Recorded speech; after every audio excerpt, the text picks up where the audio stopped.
The year of 2003 was, in my defense, the official beginning for the most bizarre and or craziest experiences for generations to come, beginning from the live-action adaptation of The Cat in the Hat. Based from one of the most famous works of Dr. Seuss, two bored kids are shown how to have fun by the title character, only to cause mad mischief everywhere he goes. It may have been the highest movie I've ever seen, if not the very first, again, but still, I cherish the memories, which I will speak about right now, and be on the lookout for, of course, more surprises. To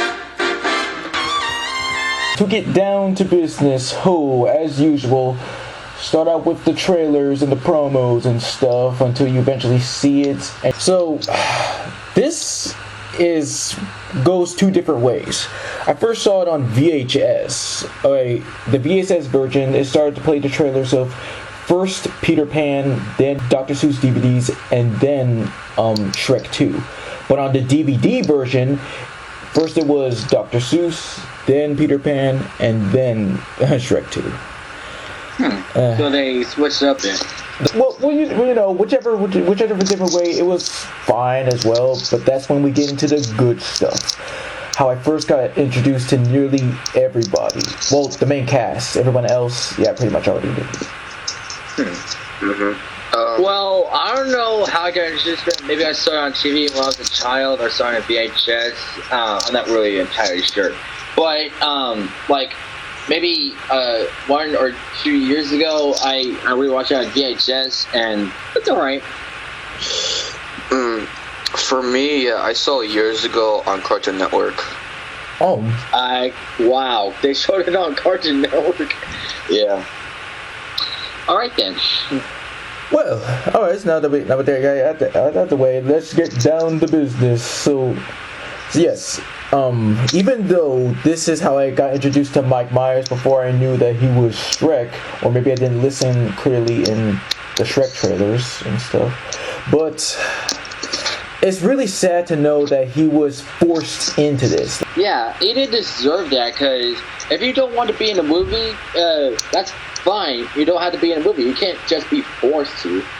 But in the behind the scenes that will feature once this is over and stuff, when the whole thing is completed, he doesn't really feel all that, uncomfortable about it. It's just like he even made a joke about it as well. Really? Yeah, I mean, you'll see. Okay, so.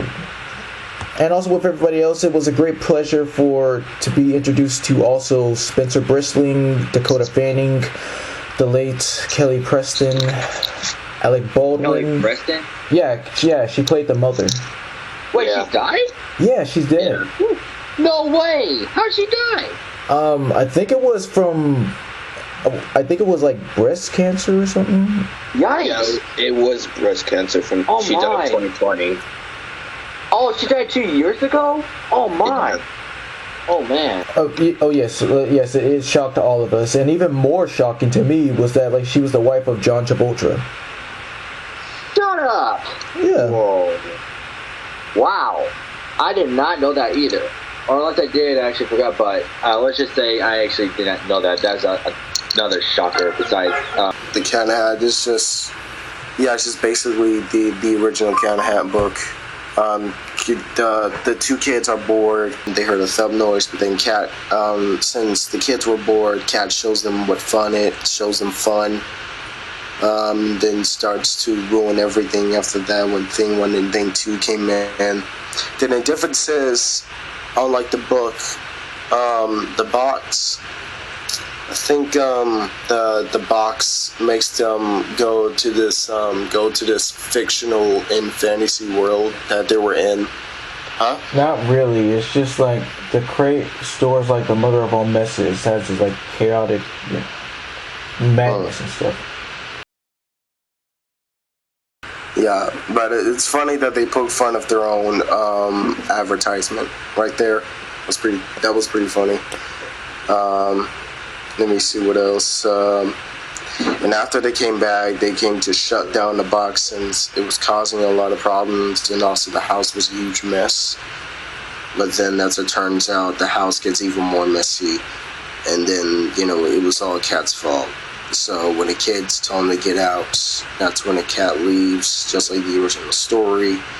And then when the kids have to really admit their mom about what happened, even though she's not really going to believe them because a freaking talking cat in the house. Come on. I keep me like cat. Anyway, the cat comes in, saves the day by cleaning up the house, and then, oh yeah, I forgot he can tell the opposite of, they can say opposite things of what the one of you two should do, like saying, hey, don't clean up the mess. We got introduced in the movie. This is how I actually got introduced to Alec Baldwin in live action. The first time I got introduced to him was SpongeBob the movie. For me, it was live action Thomas the Magic Railroad. For animation, maybe it was SpongeBob movie, which I didn't know it was him at the time, so I'm not entirely sure. Live action here, animation, yes, SpongeBob movie, which we will get into full on, just like the first time we did it. Yep, I can't wait to do that too. Okay. Oh, let's see some other notables that we may or may not have known at first. Yes, like Sean Hayes, who played both Mr. Humberflube and the voice of the fish. That was something right there. Yeah.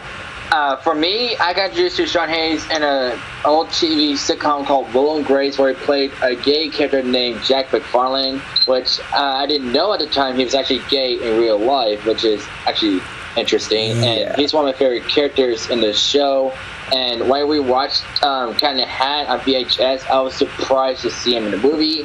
Well, actually, I knew he was in the movie. I just saw the bloopers. But what was more surprising when I found out they voiced the fish, because you can actually hear it.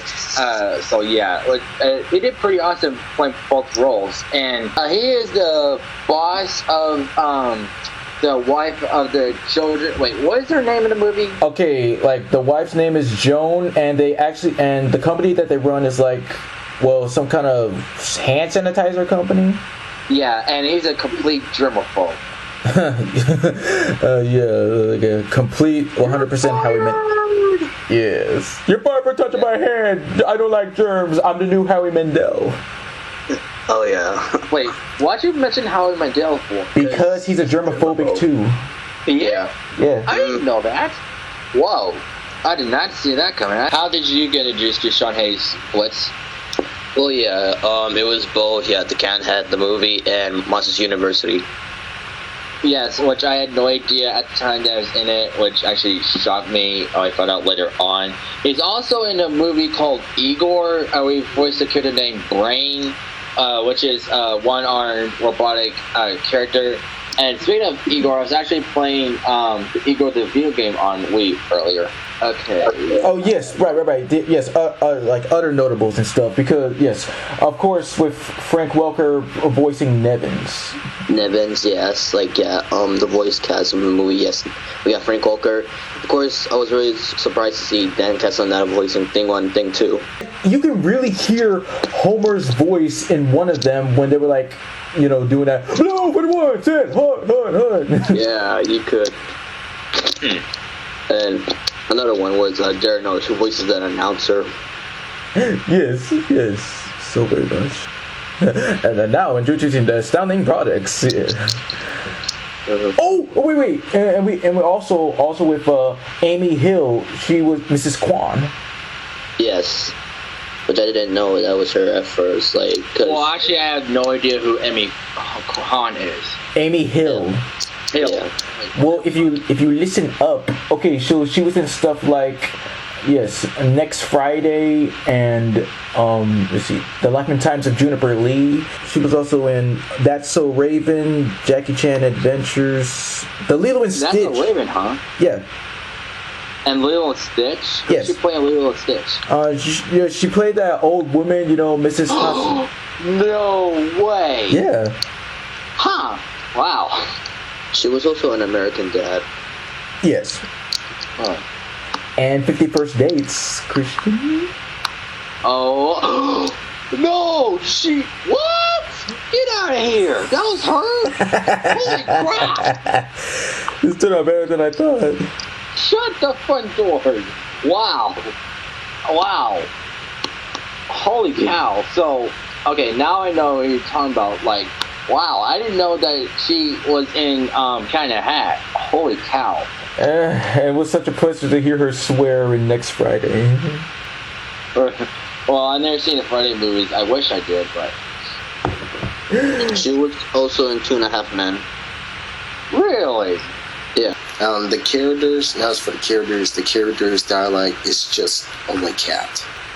Alright, that's fair enough. Yeah. The least character I would, like I said, it would be the main antagonist. Yeah, that's it. Okay. Because some people say that it was like really bad and stuff, but it's well, still... I can see why, and there is a specific reason why. There are way too many dirty jokes in the movie, and didn't really stay close to the source material and stuff. And yes, let's list them down. List down jokes. I'll start it off. Like, for example, he saw a picture of the kid's mom, and he's like, ooh, wow, ooh, and he's like, the kid's like, that's my mother. Like, oh, I'm sorry. You forgot to mention, of course, like his hat's a D innuendo, springing. Oh, right. I forgot about that, actually. And another one, let's see. Well, I'm doing this by random, actually. When they were supposed to do like a cooking show, he, without noticing, he cut off his tail, and he's like, son of a boop! Cut to commercials, kids. Yeah. And another one, where that vehicle thing he had, he called it something. It was really called. Yeah, he called it the super luxurious omnidirectional directioner, whatchamajigger or slow, and then he said it's better than the last thing we had, super hydraulic instantaneous transporter. And I'll let you guys figure out what that means. It's like, and Madagascar, oh, sugar honey iced tea. Exactly. And another one where he was talking to a yard work tool, and he's like, you dirty hoe. I'm sorry, I didn't mean to actually love you. And that was one of the many times that I kind of got in trouble for copying what I saw. Oh, really? What did you do? Okay, yes. What he just said right now, I just said dirty. Yes. Yeah. How old were you when you said that? Okay, I was probably like 8. Oh boy! But I didn't say it to anybody. I said it at random when I was like, I was just hanging out with friends. I was just quoting some stuff like from of course SpongeBob, the Cat in the Hat, and The Incredibles. Oh man! Something else. Yes, go ahead, please. Go ahead. So despite the movie and all that, like, different opinions, I still prefer, like, the TV show Back if You Guys Kids. That was really great. Yes, I agree. I've been seeing that ever since I went to summer school one time. Contract, he accidentally revealed his bay and neuter form and covered it up by saying, this is nothing. Oh, that one! Right, when there was something in the contract. Yeah, and for the fun song, the verse ended with the word "hall" rhymed with the masculine body part. I believe verse ended with the word / rhymed with a profane term for tuckus. Oh wait, right. Thank you so much. With the beginning of the fun song, this happened 2 different ways. First, it happened in the original and the final draft, which had so they sent them to a vet that they cut off his boy, and then in the deleted scene, he said it took a ton of TNT. It took a ton of TNT to kill that bug up her ass. Ask me. Oh man. Oh man, that would have been bad if the deleted scene was actually in the movie. Oh boy. And let's see. The cat asked, where do you come from? For answering the question correctly, when a mommy cat, daddy cat love each other very much, they decide to And the joke we used in Finding Dory. Yes, the birds and the bees. Huh. Yeah, so that's what I could find, basically. Oh, okay. Well, thanks for refreshing my memory anyway, though. You're welcome. Glad to help out. Okay, I mean, like, I guess one of the other, like, funny parts was, of course, well, you know, that one part where, okay, where they were setting up cupcakes in the oven and stuff, like, Cat, is the oven supposed to be sounding like that? Of course, that means they're almost done, Conrad. That's why I say Condor, Cat. Now that's funny. Oh, yeah, that kind of reminds me of Full House with Uncle Jesse, you know, pronouncing people's names. Mispronouncing. Of course, then we found out the truth about Alec Baldwin's character Larry, about what he really does and stuff like that. It's disturbing. And his main goal, because of the kids behaving constantly, they plan on sending him to military school. Yep. I just like how he just barged into the house and take their food for no reason. Like, yeah, he's just one of those guys. He's just a real a-hole. Okay, I was looking up some like facts or trivia. It says Mike Myers clicks his fingers to the left and then right of his face and then moves his waist up in a circular motion. It did the same thing in Austin Powers: The Spy Who Shagged Me. Oh, well, that's nice to know. And also, when the kids are signing a contract and discover the spray and neuter certificate, the date of birth of the certificate is May 25th, 1963, which is Mike Myers' own birthday. Oh. Yeah. Oh wait, yes. One of the best scenes I would say is the couch, when they were jumping on the couch and fixing it and stuff. And like when he was fixing the couch, he had a plumber's crack and stuff, and he fell with an elephant. But the scene that I was dying on is like, yes, when you said that when Quinn was stealing and eating their food and stuff, and the cat was hiding on the ceiling, and well, you know, since he's allergic to cats, he could not stop sneezing, and I was dying full on. Just the way how he's sneezing, me and my sister always die at that part. I bet that was a good laugh. I mean, come on. He was like, I'm gonna oof, you're gonna oof. I just had to oof, and then oof. Oh wait, the mother of all messes too. Like when they ride Mrs. Kwan down, and then it was like, and they actually paused to say like to promote Universal Studios. Really? Yeah, remember? Like, this is amazing. It's like a ride in an amusement park. And it was like, oh, you mean that's Universal Studios? Cha-ching. Oh, but of course the best part is, you know, cleaning up the house and stuff. Mm-hmm. And yeah, I guess this was during the time that I guess like Smash Mouth was included in Mike Myers movies, because hello, for this they played the song "Getting Better" all the time, and well, I actually never heard of that song before. Don't you remember the cleanup song? It's been a while since I've seen the movie, so I actually don't remember the song. So what else can I say? Like, the ending was alright with the party and stuff, and them jumping on the couch, and it's for some reason it was kind of satisfying to see like the cat and the thing just go off into the distance and the sun sets, and I saw it again multiple different times. I'm thinking, wow, I really do like sunsets now. I will just go up on the balcony and just, you know, someday just have that feeling. So yeah, that was basically my introduction to Fantastic Child. I don't remember if I read his books or not, but I do remember, like Blake said earlier, about the show on PBS Kids, where he's a lot more friendly and stuff. And so yeah, it's a really good show. I really did enjoy on PBS Kids. Oh, and speaking of PBS Kids, you know that green kid that's always on the logo? Yeah. They changed it, and now it's no longer on there. Oh.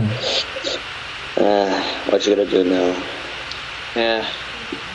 And yeah, for me, I did read the books. Of course, I did read the original source material, and then the Cat in the Hat comes back, and multiple different ones that start him like I can read with my eyes closed, and ooh, it was a long journey. No, besides the dirty jokes and stuff, it's an alright movie if you want your kids to watch it because of the jokes. I'm like, well, you just gotta like know what you're in for.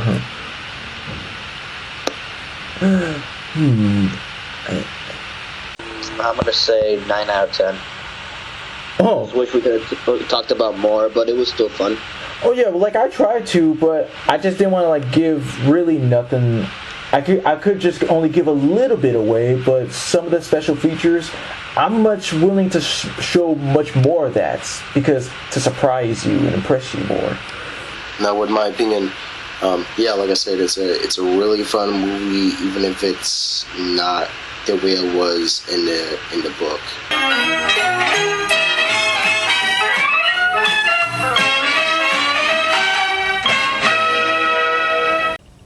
For the first time ever, the award-winning Dr. Seuss's animated classics are finally here on DVD. The beloved stories. Do you like green eggs and ham? The timeless songs.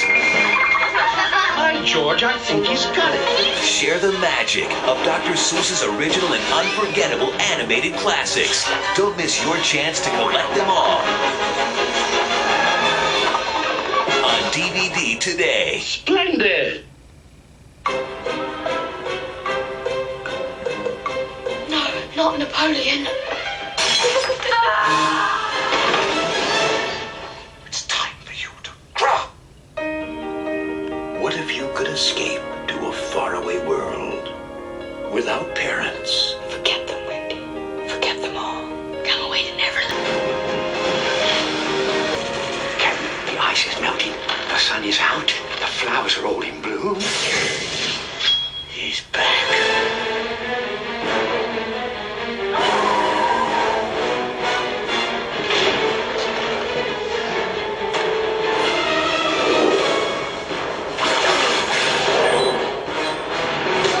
Didst thou ever want to be a pirate? Wendy.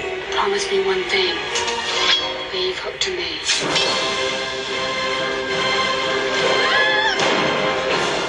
Beg for your lives. English gentlemen, do not beg. Please! Please! Why do you hate him so? Ready to lose the other one? Not this time.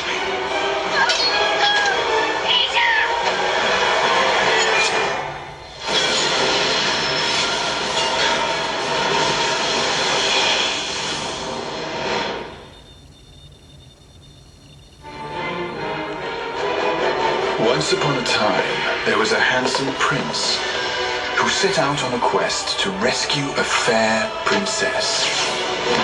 For it was his destiny to climb to the highest room of the tallest tower, pull back the gossamer curtains to find her... What? Princess Fiona? She's on her honeymoon. With whom? Come on, Shrek, we don't want to hit traffic. On a new journey. To a distant land. Yeah, you working that hat? Where Princess Fiona Well, this is it. This is it. can show off her new husband. Our daughter has married a monster. An ogre from a swamp. Well, I suppose that would be a fine place to raise the children. It's a bit early to be thinking about that, isn't it? Indeed, I just started eating. Harold! Shrek! Fiona! Donkey! It's so nice to have the family together for dinner. DreamWorks Pictures presents Excuse me, I'm looking for the ugly stepsister. Old Friends Shrek and Donkey on another whirlwind adventure. and a few surprises. Pray for mercy from Puss. A bullet. Fear me, if you dare. I'm sorry, the position of annoying talking animal has already been taken. They're coming soon to a theater near you. This is taking forever. Well, find a way to entertain yourself. Hey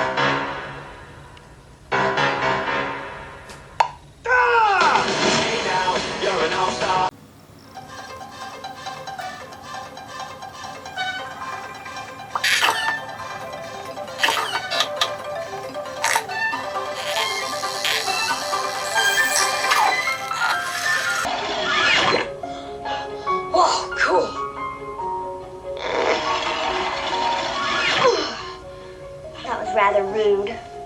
it was pretty cool.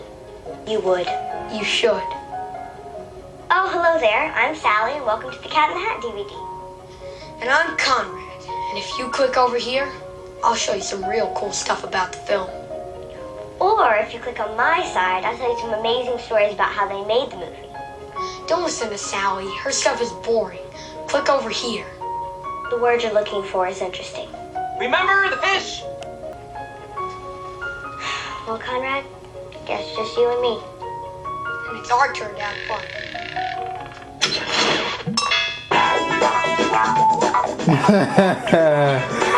Yes, best part for me.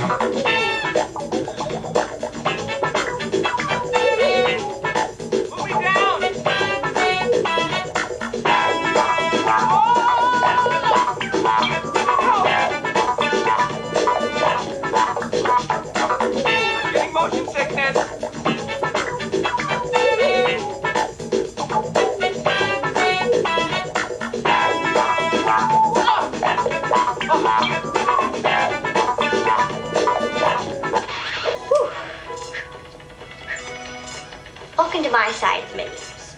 As you can see, everything is where it should be. Now, if you'd be so kind to make selection, I'll take you on a most efficient trip around my bonus features.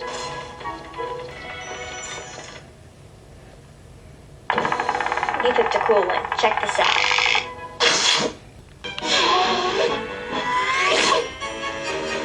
Where did you come from? How do I put this? The single most difficult aspect of the movie was, what is the cat gonna look like? Relax, kid, I'm all over it. Because in the book, he's got a long neck and a round face and huge eyes. And you realize that you're not gonna make it look like the real Cat in the Hat. You're trying to create an impression. And I know just the guys to do it.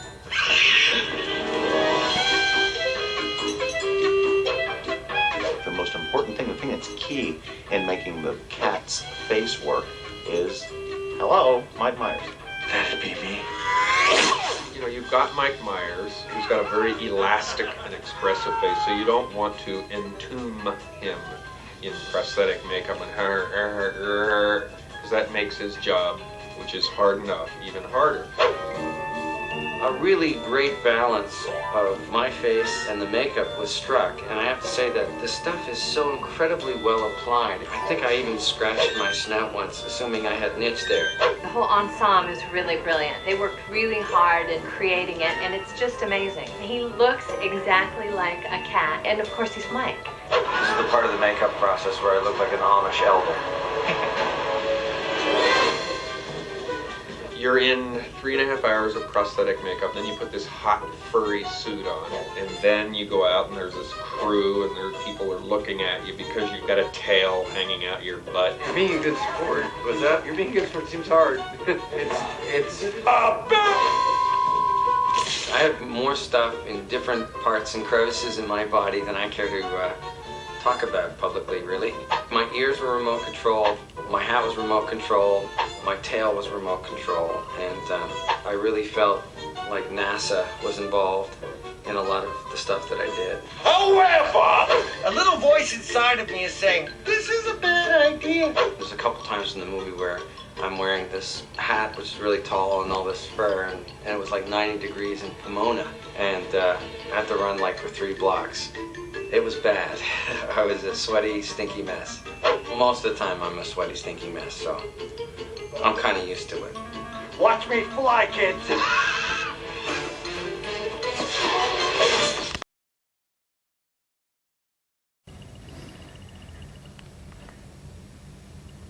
Mr. Humberflug, I have to get home to my kids.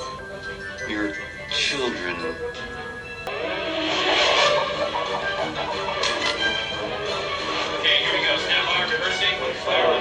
Both these kids are much smarter than I am. When I was their age, I could barely shake my sweaty hand with a grown-up. It's like little mini adults. In a constitutional monarchy, Parliament has all the real power. Dakota is so sweet and alive, and she's a great actress. She's really, really terrific. And Spencer, the same thing. He's just very smart and very much a kid. I think I still am a normal kid. I just act, you know. Shoot I get to do stunts and all sorts of that stuff. Acting, I think of it as like a sport, kind of. Like other kids, they play on like a tennis team or a basketball team. I play like on an acting team, kind of. My friend, their first question was, how was it working with Mike Myers? You know what? Let's just watch some flashbacks. Why will you never go hungry in the desert? Because of all the sandwiches there. No, because they have a lot of really nice restaurants. Yes, of course, because of the sandwiches there, Smarty. And then he told us over and over and over again. Why will you never go hungry at a sandwich shop? Because of the sandwiches. Yes, of course, they have sandwiches, yes. I love working with these kids so much. Dakota is a great actress, and she's wonderful and stuff. You don't try, you do. But she's like the cutest kid ever. And Spencer's a genius, and he's hilarious. This is what we in sales call a win-win scenario. Did he tell you that? That he wants to bite me? He bites me all the time. No, Mike. Ow. I found myself just wanting to gnaw on her head a little bit. Not break the skin, but just sort of gnaw on it a bit because she's so incredibly sweet. Look at you. That's fine, I just like hold my arm out. Dakota's really great, you know, we had a lot of fun together. I mean, there were those days where she just had a really bad attitude. I'll have to add this one to my list. But no, she was really great. I think sometimes it felt like we were brother and sister. Do you know how hard it's getting to tell people that we're related? I don't have a brother at all. So he's like my brother. We have like 15 cousins. Yeah. What's the difference between capitalism and communism? In capitalism, man exploits man. In communism, it's quite the opposite. Because of the sandwiches there. Why do you want it's your fault?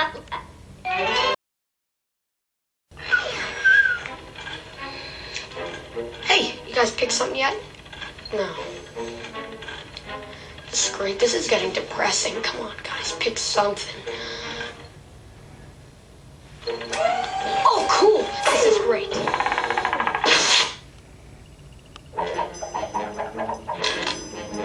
It's called The Cat in the Hat. I am the cat. In the hat. Me. I am. I looked at so many hats, Wait just a minute. Without my hat, I'm just your garden variety 6-foot-tall talking cat. Almost everybody knows Dr. Seuss and the Cat in the Hat everywhere. There's no doubt about that. It's the most recognizable hat in the world, I think. Not really. No. Except for maybe the Pope. That's important. His hat is like some weird magical hat. It can turn into stuff and changes around to different shapes, sizes. Yeah. The cat wears many hats. I know I do.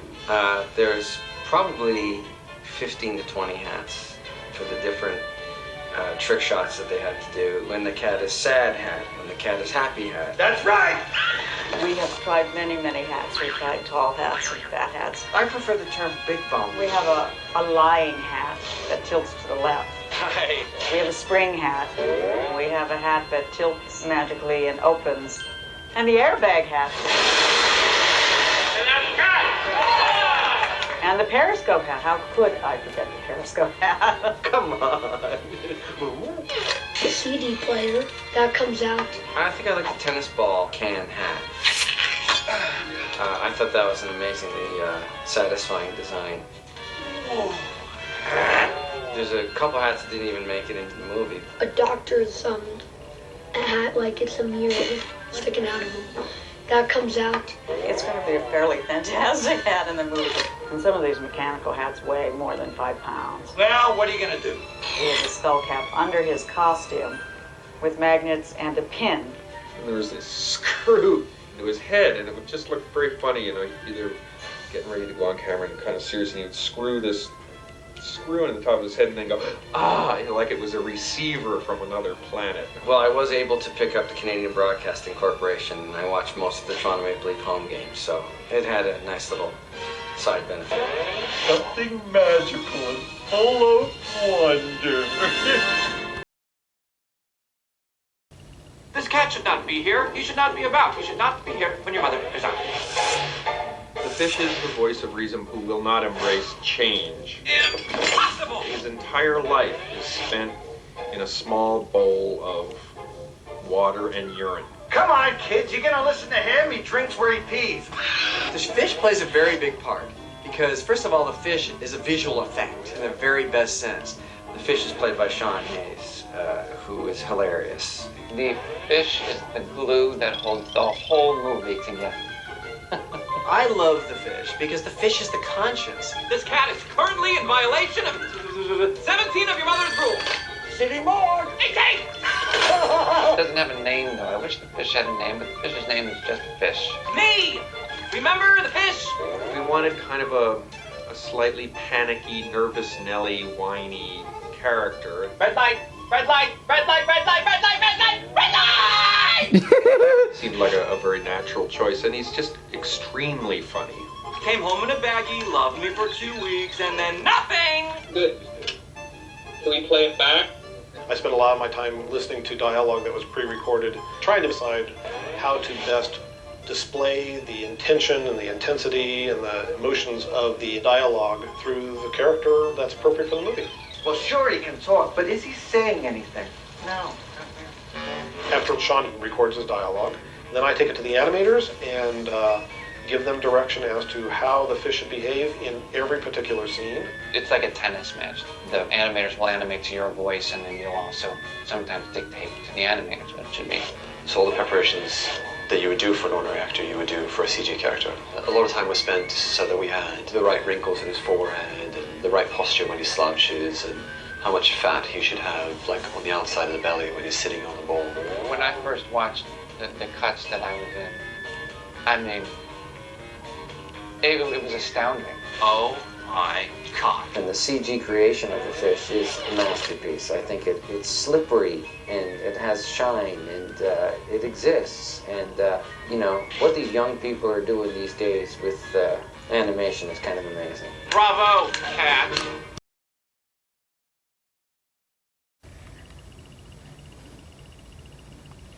What is your name, please? My name is Ted Geisel.